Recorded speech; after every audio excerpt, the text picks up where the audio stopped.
Our speaker today is the Congresswoman from the 2nd Congressional District. Robin Kelly was first elected to the United States House of Representatives in 2013, where she has worked tirelessly to expand economic opportunity, community wellness, and public safety across not only metropolitan Chicago, the state of Illinois, but also the United States. Congresswoman Kelly is a member of the House Oversight and Government Reform Committee. That's the main investigative body of the House. She's the ranking member of the Subcommittee on Information Technology, where she has focused her efforts on improving something we're all concerned with, cybersecurity. She's also the senior Illinois representative on the House Foreign Affairs Committee. She has been a staunch champion of common sense gun reforms and responsible community policing.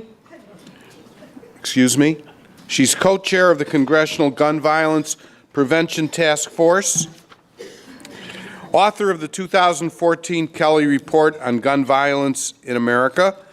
That is the first ever congressional analysis of the nation's gun violence epidemic.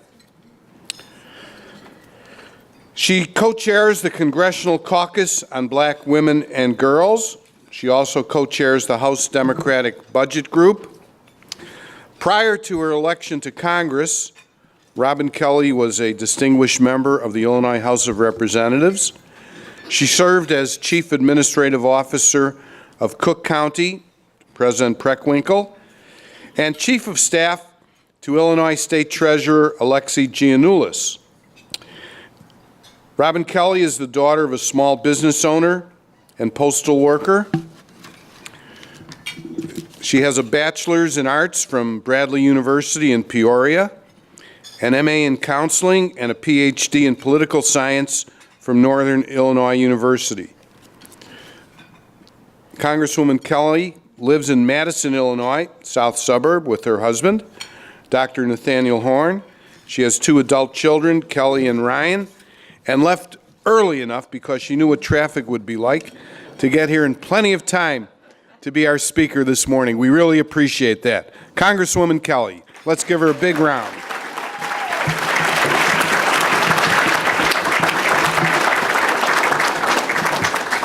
Thank you so much, and now I want you to give yourselves a round of applause for making it here this morning.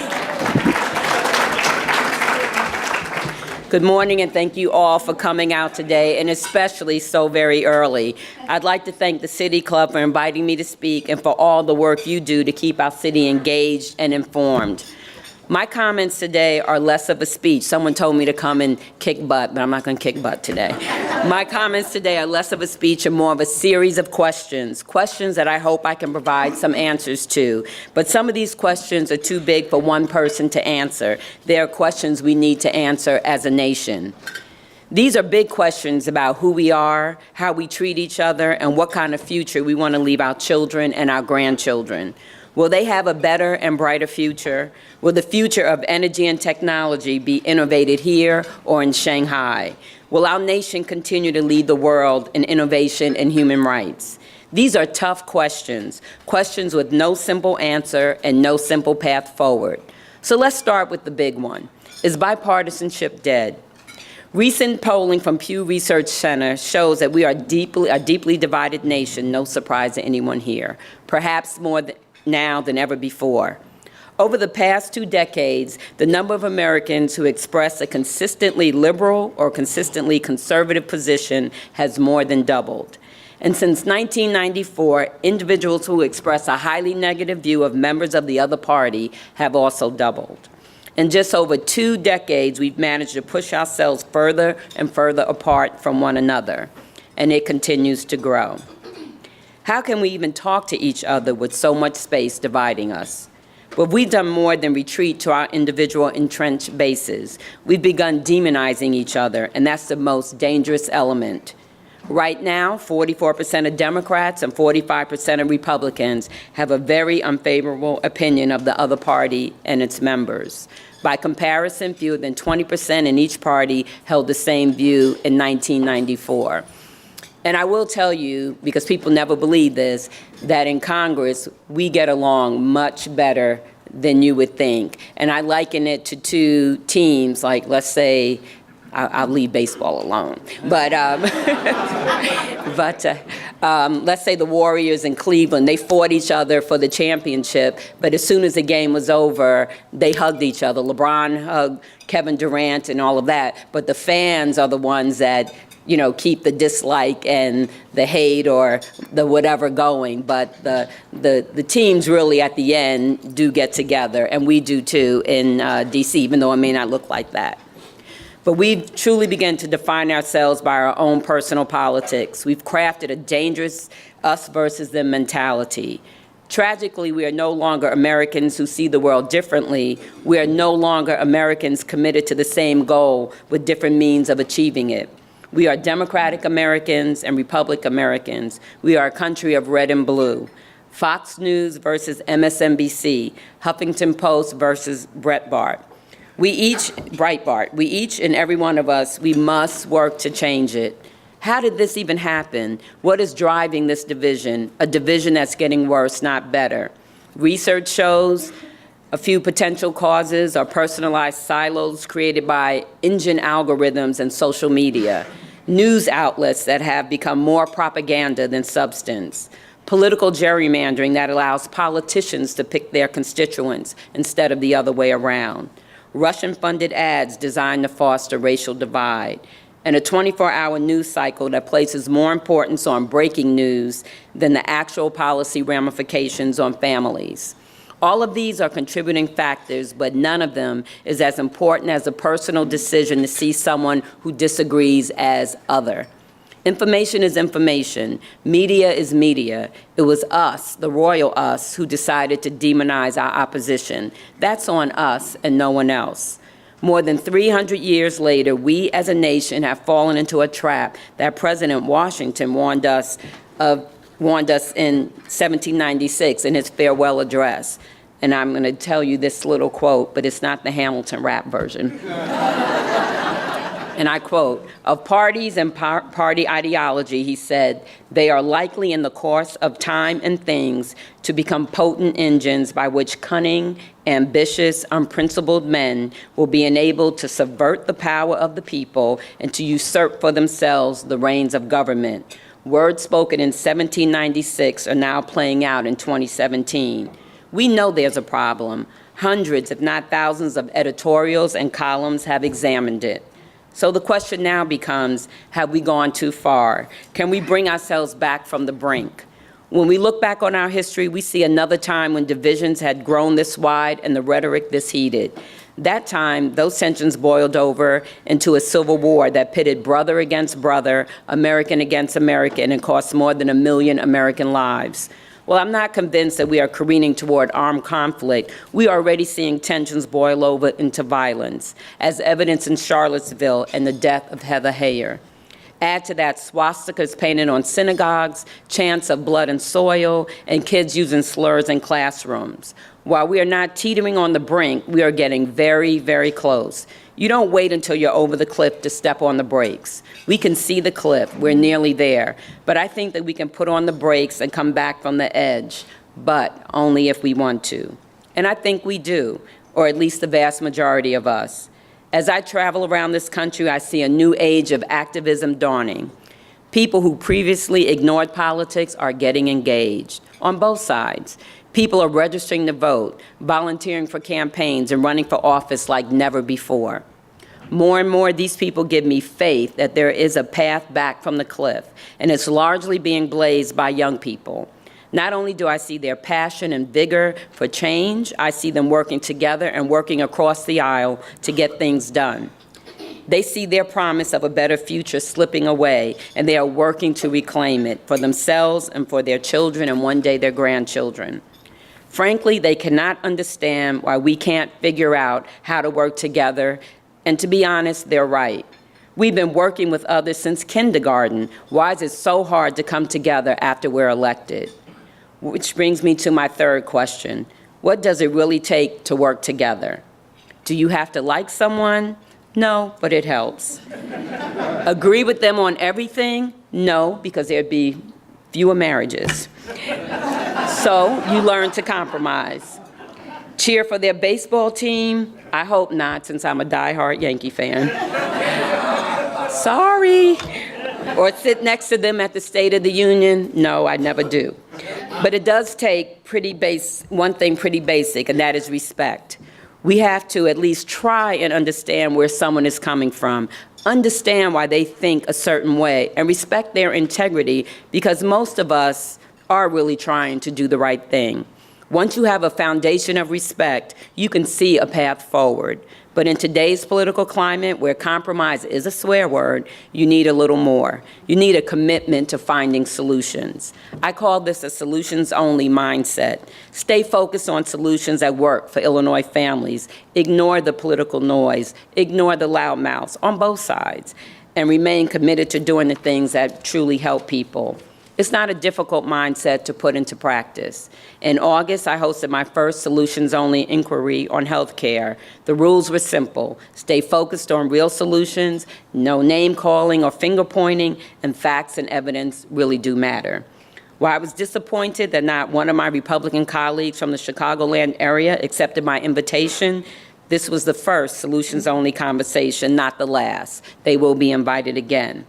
My staff and I are currently working on solutions-only events focused on creating jobs, addressing corruption, and ending gun violence. I firmly believe that if we start with a foundation of respect and remain focused on the solutions, we can work together and get something done.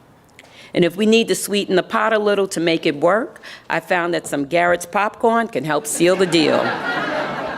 My Republican colleagues say I have popcorn diplomacy, and I can tell you that I have spent enough money on Garrett's at the airport that I should be able to buy the company. But with some Garrett's, I can get about anyone, Republican or Democrat, to talk to me. Seriously, we need to get back to working together, a tried and true American value. It's fundamental to our history, to who we are as Americans. For example, Illinois' favorite son, President Lincoln and his so-called team of rivals. In explaining his actions, President Lincoln noted he had no right to deprive the country of its strongest minds simply because he occasionally disagreed with them. Now, we disagree more than occasionally, but President Lincoln put country over party in the heat of deep division within his own party and within our nation. Decades later, we saw the same bipartisanship come together to propel our nation into the space age. When Sputnik launched, the U.S. space program was in its infancy, and this posed a massive national security threat to the U.S. and our allies. So Democrats and Republicans came together and in less than a year created NASA. Just one decade later, the first man, an American, walked on the moon. Fast forward to the 1980s, when President Reagan and congressional Democrats did two things completely unthinkable. They tackled not only one, but two of the third rails of American politics, tax reform and Social Security. So yes, it can be done. In fact, bipartisanship is the American tradition. So working together is important. Bipartisanship matters. But does it really create better policy? The answer is a resounding yes. Let's start with something big and international, the Nunn-Lugar program, named for Democratic Senator Sam Nunn and Republican Dick Lugar from next door in Indiana. To date, this program has secured more than 260 tons of nuclear materials that could be used to create bombs and destroy more than 500 intercontinental ballistic missiles. Bipartisanship creates good foreign policy. What about national policies? Recently, I worked with my colleagues, especially Texas Republican Will Hurd, to revolutionize government technology because some agencies were still using floppy disks. Now, I know there's a lot of people out there that worked with me before, so you're shocked that I'm involved with IT. Together, we put forward a common-sense bill that everyone agreed to. Would I have wanted some changes? Sure. I think Congressman Hurd wanted some changes also. But we compromised. We worked together and passed a major overhaul of government IT that will save taxpayer money, increase our cyber defense, and prevent flash drives from still being used 50 years from now. So that's a check mark for national policies. What about state policies? When I was in the state legislature, I worked with my colleagues on both sides of the aisle to pass the EDGE Act, which gives border communities an advantage to outcompete out-of-state rivals, and a common sense bill to stop straw purchases of firearms. And believe it or not, that straw purchase bill was supported even by the NRA. What a difference a decade makes. Globally, nationally, and locally, ideas crafted by working across the aisle are frankly better policies than those conceived, developed, and crafted in an ideological silo. But it's one thing to talk about being bipartisan, to encourage people to work together. It's another thing to put money where your mouth is and do the hard work. And here's what I'm doing right now to deliver for Illinois families. Each one is a bipartisan effort. Unfortunately, there isn't much appetite in Washington these days for groundbreaking ideas, but I'm working around the edges to tweak and expand programs to make them work better and reach more people. Let's start with one project that's a win-win for everyone.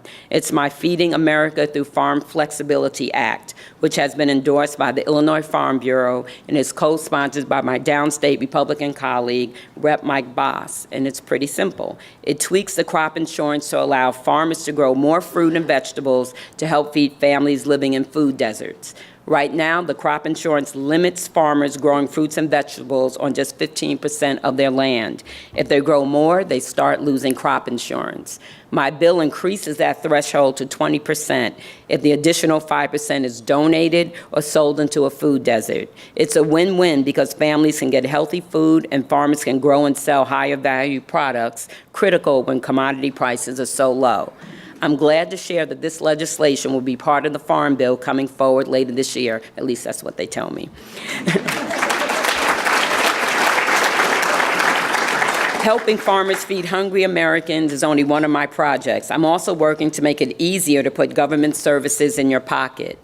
My Connected Government Act, which is co-sponsored by Rep. Mark Meadows, the chairman of the Freedom Caucus. I bring him lots of popcorn. I'm going back today to bring him his Garrett's. This bill would ensure that all government websites are mobile-friendly because right now, 40% aren't, including the application for federal student aid and the launch point for bidding on government contracts, which is unbelievable. It's 2017. If businesses, nonprofits, and community associations can design mobile-friendly websites, so can the federal government. Again, this is a common sense idea that a Democrat from the Chicagoland and the chairman of the most conservative Republicans in Congress can both get behind. On a more human front, I'm working across the aisle to give law enforcement the resources to tackle sex trafficking, a partnership with Rep. Adam Kinzinger. He's south of me. And along the I-57 corridor in my district, they have a big problem with sex trafficking, which I didn't even realize myself. They even have a task force that they put together.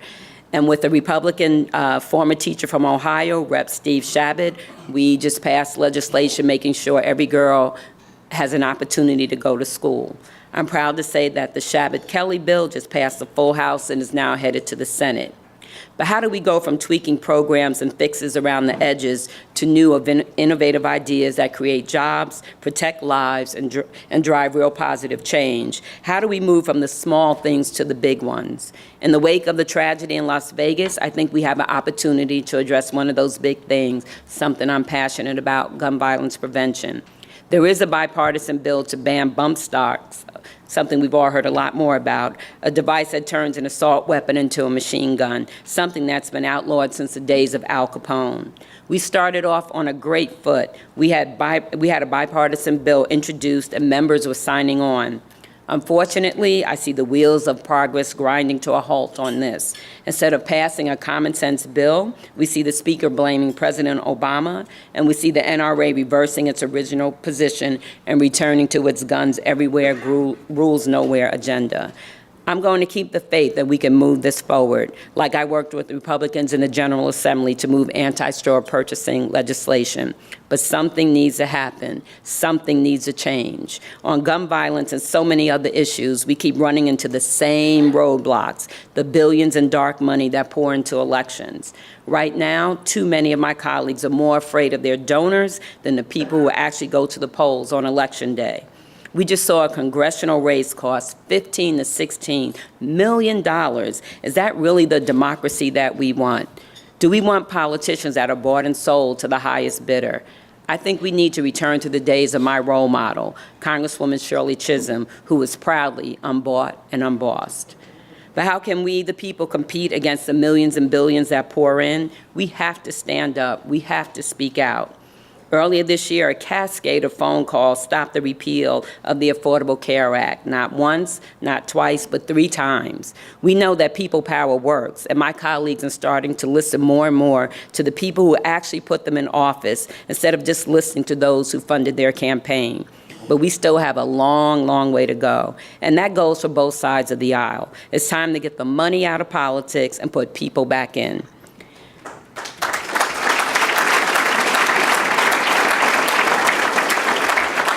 And we especially need you. We needed and still need the voices of trusted individuals like doctors and nurses who spoke out against ending access to affordable health care. We need more of this. We need law enforcement speaking out against Republican efforts to legalize cop-killing bullets in the silencer legislation. We need manufacturers speaking out about the skills gap and need for qualified and properly trained workers. Speaking out matters, but we still can do more. We have to give people something to believe in. We have to be for something instead of just against everything. In 2010, we saw the emergence of a party decided to no. In fact, they weren't the party of no, they were the party of hell no. It's 2017, and I can't tell you when I last saw a Tea Party rally. It's just not enough to be anti. You have to have some substance. And that's what my Democratic colleagues and I are working to do, give real substance, real policy solutions that are simple, direct, and understandable. Policies that will help people get good jobs, help them afford a home, and bring down the cost of their medicine and health care. It's time for Illinois families and families around this country to get a better deal. A deal that invests in Illinois families and American communities. A deal that restores the promise of the American dream. A deal that treats people who work hard with fairness and compassion. It's time to invest in the working mom growing her small business and the kid trying to afford his college education. Let's remind ourselves that we are all in this together. Let's just take one of the provisions in our agenda, quality high-speed internet access for everyone. Right now, 56% of rural Illinoisans don't have quality high-speed internet access. It's 2017. You need the internet to pay your bills, check your kid's report card, and sell your business products online. How can we compete when more than half of our neighbors don't have access just because they live in a rural community? This is a jobs issue of the 21st century. The entire Better Deal agenda is built around creating jobs and training workers for the jobs today and in the future. Right now, Chicagoland has about 15,000 jobs open, advanced manufacturing jobs paying an average of $70,000 a year. In fact, some of my staff said they were going to leave me because I don't pay them that much. When I visit manufacturers, all I hear is they can't find the workers with the right skills. Our Better Deal seeks to change that by helping people get better skills for better jobs with a better wage. We want to expand apprenticeship programs and tax credits for businesses that train workers with new skills. We want to partner our community colleges with companies to develop curriculums that ensure students graduate job ready, and my bill with Senator Duckworth would make that happen. We also need to do something to help make families safe. For too long, Chicagoland has watched gun violence take the lives and futures of our young people. We've watched it tear families apart. A bullet has no name on it, and not one of us is safe until we stop the violence. There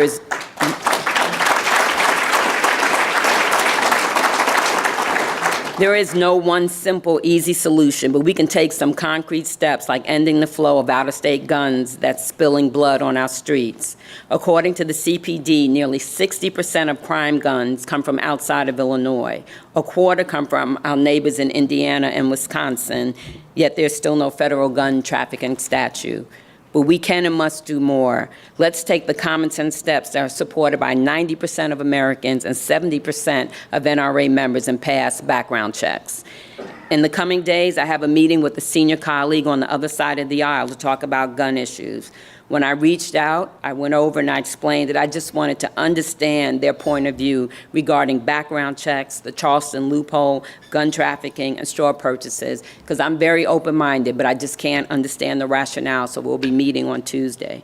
We also know that it's not enough just to pass legislation. We need to address the root of the problem. We need to give our young people hope for the future because nothing stops a bullet like an opportunity. So let's create them. Let's create jobs and mentor programs, create after-school programs, and get kids to pick up books and pencils, not bullets and guns. These aren't groundbreaking ideas. They are common sense things that work and nearly everyone supports. Unfortunately, there's a small but vocal and well-funded minority committed to saying no to everything and anything.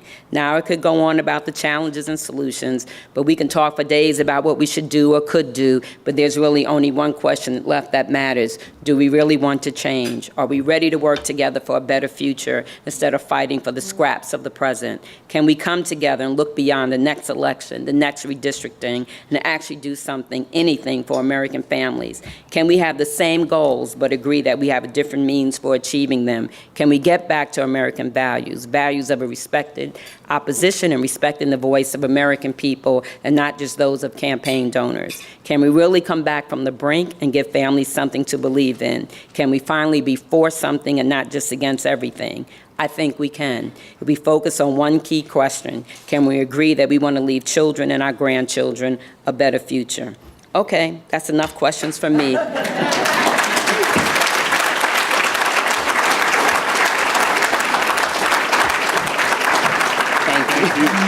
Now the hard part.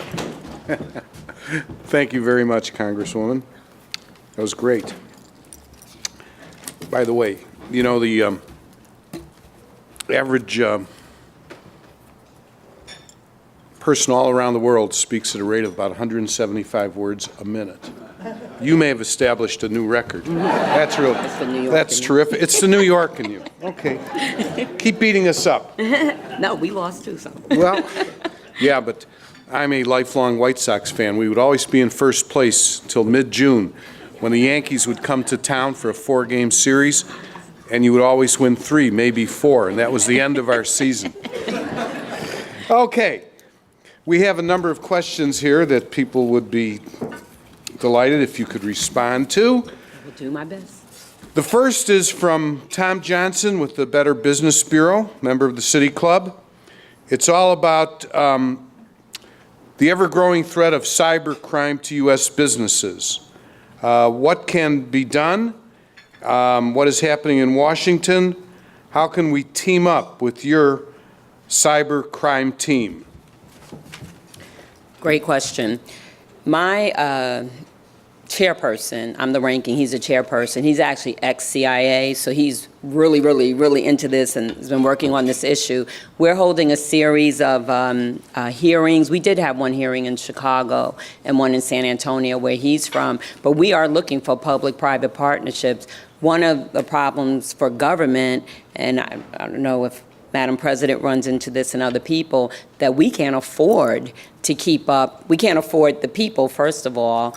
The federal government, you know, doesn't pay as much as state government or county government, or it seems like even local government. I think we're at the bottom. So it's hard to keep people that have the skill in cybersecurity. So we want to work out some type of public-private partnership where maybe the corporation, whoever, Microsoft or whoever you want to name, will loan us people for a couple of years, and then they go back almost like AmeriCorps or something like that. But our bill, we're trying to modernize the equipment, but again, that costs so much money too. So, you know, we're looking to meet with people. We don't have all the ideas, so come to DC and let's meet and see what ideas that we can put on the table. But we're trying to get more trained employees in the federal government to help us with this issue.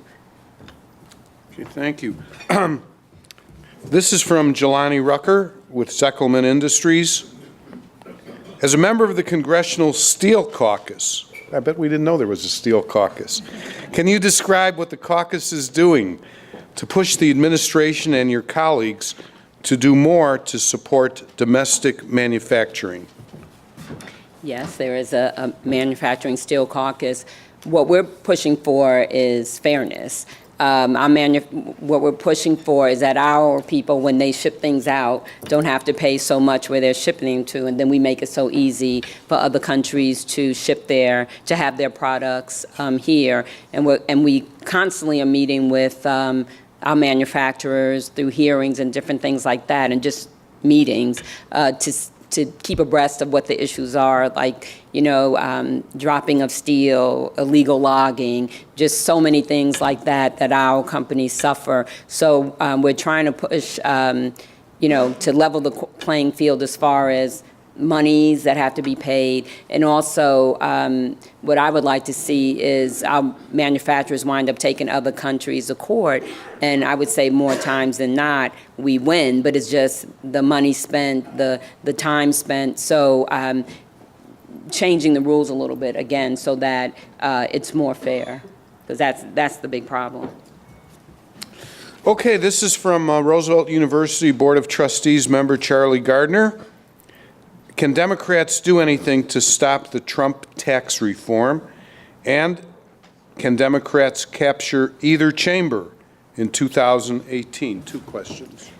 If I wasn't an optimist, I could not be in this job. So I'm feeling good about 2018, but we have to work. We can't rest on our laurels or any laurels that we have or anything like that. We're really out there working, going all over the country, but we do feel positive, but we don't want to count any chickens before they hatch. And as far as the tax reform, really the thing that's helping us is that they're not all together with the tax reform, and also it is an election year for all the House members, and they certainly don't want to go back home saying that taxes are being raised on the middle class and the very wealthy are the ones getting 80% of the break. So just that alone. And they still really don't have a bill. It's just a framework. So I think their disagreeing is helping us. And I said I was trying to be bipartisan today, and I'm bipartisan, period. But and Trump, in a way, is helping us too because of all his comments and things he's saying, and then he's putting so much pressure on them and threatening them. So they're in a bit of chaos, which I hate to say it, but that helps us. So. Great. Okay, this is from Howard Bloomstein, who says he's lived in the south suburbs since 1968.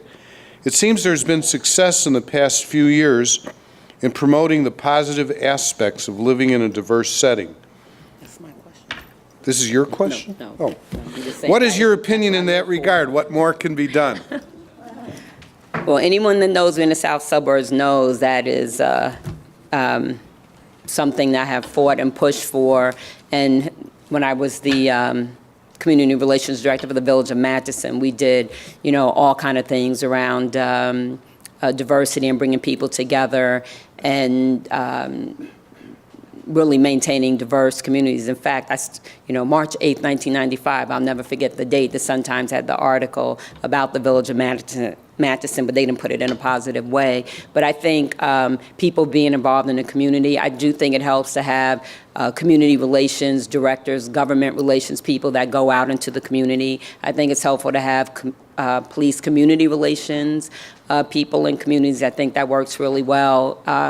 Like economic development builds the brick and mortar, but community relations, to me, builds the heart and soul. But we've done diversity dinners in the south suburbs. We just celebrated 20 years of that, and we had people come from all over the south suburbs and Indiana and actually Chicago also, and just different villages are doing things like that. But really people coming together and getting to know each other instead of having the perceptions of the other, as I talked about in my speech, just having the opportunity to bring people together. And also, we also have to work in the business arena because I feel that one broad brush is put on the south suburbs, what we can afford, what we look like, how educated we are, and that affects what businesses are willing to come out there. I know the property tax has something to do with it too, but those other things have something to do with it also. That one broad brush is painted on us, and we always seem like the last place to be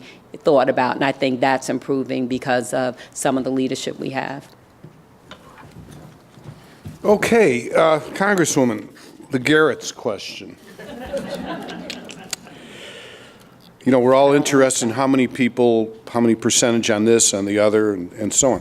I don't know, is Garrett a publicly traded company? I don't know, it may be privately owned. Family, I Family met owned. the vice president because I Okay. said to him he needed to move one to Washington DC. Absolutely. Which they did. They moved one to Virginia, but I still got to buy it. Brandon. Okay, so here's the question. Based on your observations, members of your caucus and of the opposition, what do they prefer? Caramel, cheese, plain, or mix? Actually, it's bipartisan. I have most want cheese and caramel, but Eddie Bernice Johnson, Democrat from Dallas, just likes all cheese. Marsha Fudge, Democrat from Cleveland, all cheese. Kevin Yoder, Kansas City, all cheese. But most people like it. Well, it's not called the Chicago mix anymore. Whatever the mix is. So. You think Garrett's will replace deep dish pizza and Chicago hot dogs as the thing that we associate with food from Chicago? No, they still associate deep dish pizza with Chicago and Polish and what else Okay. did you say? Oh, the Chicago dog. Right. Yeah. Great. Folks, let's give Congresswoman Kelly a big round of applause. Thank you.